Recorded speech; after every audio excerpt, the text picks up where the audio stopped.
جناب محمد اویس راجستھان سے عرض کرتے ہیں، السلام علیکم ورحمۃ اللہ وبرکاتہ۔ مفتی صاحب، قبلہ کی بارگاہ میں سوال عرض ہے کہ کیا عقیقے کے کھانے کے ساتھ کسی نے کھانا کھلانے کی منت لے رکھی تھی تو ایک کھانے میں دونوں کو منت اور عقیقے کا کھانا کرنا کیسا ہے؟ جواب عنایت فرمائیں۔ جناب محمد اویس صاحب، وعلیکم السلام ورحمۃ اللہ وبرکاتہ۔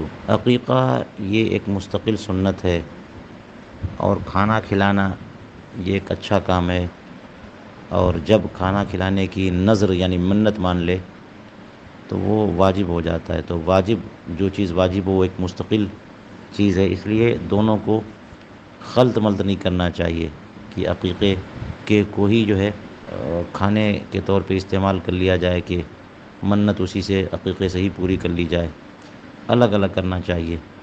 ہاں یہ ہے کہ جب عقیقہ کرے تو اس وقت نذر کی کوئی نیت اس میں شامل نہ ہو، بلکہ محض عقیقہ مقصود ہو، اور جانور ذبح کرنے کے بعد عقیقہ ہو جاتا ہے۔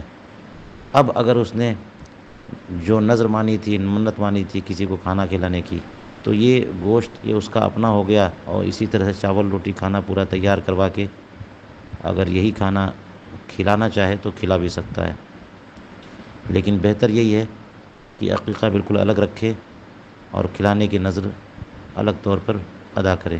واللہ تعالی اعلم بالصواب۔